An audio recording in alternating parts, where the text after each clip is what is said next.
गुजरात में सरदार पटेल की मूर्ति statue of unity एक बार फिर से विवादों में है। गुजरात की भाजपा सरकार ने मूर्ति के आसपास के क्षेत्रों में निगरानी बढ़ा दी है और इसके चारों ओर कटीले तार लगाए जा रहे हैं, क्योंकि हाल ही में यहाँ के गांव वालों ने विरोध के रूप में यहाँ पर खेती करने की कोशिश की थी।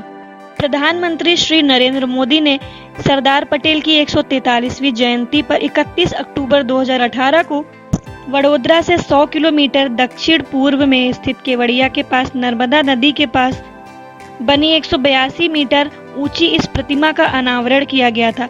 ग्रामीणों का आरोप है कि राज्य सरकार ने उनके पूर्वजों से ये जमीन बांध बनाने के लिए ली थी, लेकिन अब इसका इस्तेमाल अन्य कॉमर्शियल इंफ्रास्ट्रक्चर के लिए किया जा रहा है।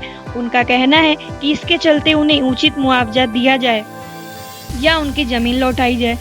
यहाँ के कुल 6 गांवों गोरा, नवागाम, लीमड़ी, वगादिया, केवड़िया और कोठी के लोग इसका विरोध कर रहे हैं। दरअसल गुजरात सरकार ने साल 1961 में नर्मदा बांध नहर बनाने के लिए इन गांवों की जमीन ली थी।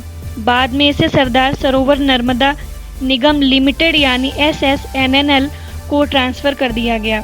यह गुजरात सरकार के स्वामित्व वाली सरकारी कंपनी है और सरदार सरोवर बांध परियोजना को लागू करने के लिए मार्च 1979 में इसे बनाया गया था।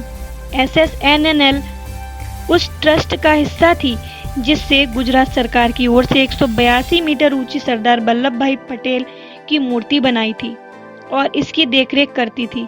इस भूमि के चारों ओर कटीले तार लगाने का कार्य लगभग पूरा कर लिया है। इससे इस जमीन के करीब 250 वास्तविक मालिक और उनके परिजनों ने SSNNL द्वारा दिए गए मुआवजे को अभी तक स्वीकार नहीं किया है। ग्रामीणों को भारतीय ट्राइबल पार्टी यानी BTP का समर्थन प्राप्त है, जिसके संस्थापक छोटू वसावा ने स्टैचू ऑफ यूनिटी को स्टैचू ऑफ डिस्प्लेसमेंट कहा है। कांग्रेस ने भी इसके खिलाफ धरना प्रदर्शन किया है।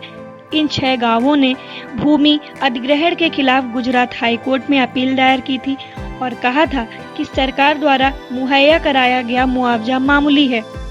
हालांकि मई महीने में हाईकोर्ट ने ये याचिका खारिज कर दी, जिसके बाद से SSNNL ने इसके चारों ओर कटीले तार लगाने का कार्य शुरू किया। हालांकि फिलहाल में जबरन इन क्षेत्रों में लोगों के द्वारा घुसने के कारण संस्था ने इसकी निगरानी के भी इंतजाम किए हैं। केवड़िया के डिप्टी कलेक्टर और प्रशासक निकुंज पारिक का कहना है कि वह SSNNL द्वारा अधिग्रहित भूमि की रक्षा के लिए कर्तव्यबद्ध है, क्योंकि केवड़िया के प्रशासक SSNNL भूमि के संरक्षक होते हैं। उन्होंने इंडियन एक्सप्रेस से कहा, कोई भी सरकारी भूमि पर खेती नहीं कर सकता है। जबरन इस क्षेत्र में घुसने वालों के खिलाफ हम कानूनी कार्रवाई करेंगे।